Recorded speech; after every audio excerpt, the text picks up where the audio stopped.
Awe già luna, maneira de conhecer, já aberto tem uma reunião pública onde a trata o qual é retiro de confiança no Ministro de Infraestrutura, Medio Ambiente e Desarrollo Territorial. Para começar aqui, durante a reunião pública, a maneira que a gente pode seguir, a tomar nota que houve ponto na insinuação e também a acusação grave a hora de dilante. A maneira de conhecer vários parlamentares de aqui dilante, que aqui está por meio viaja que o parlamento está atendendo de aqui não. Onde é sumamente importante para nós ter documentação e tem espaço e tempo prudente para nós poder repassar isso aqui não, de de interesse geral do país,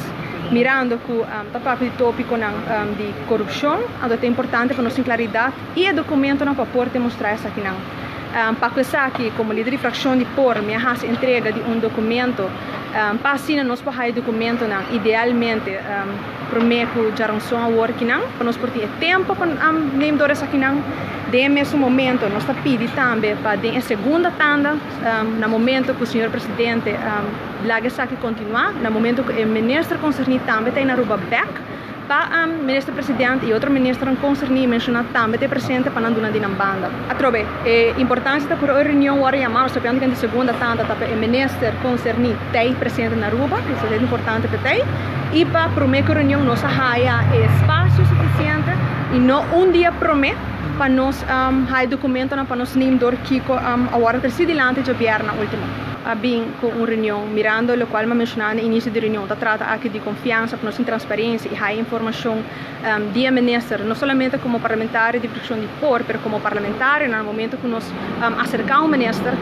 onde está aqui nós está de subano, nós está mira, que durante a reunião está full parlamento de roupa informação que tampouco nós não está de gele. Então, essa aqui está um nosso vira nós, aqui é um momento prudente para nós fazer todo o documento não, para assim nós podemos repassar isso aqui não, então nós temos ponto para o povo também sabe isso aqui não. Mirando que está na final da reunião, o último minuto não,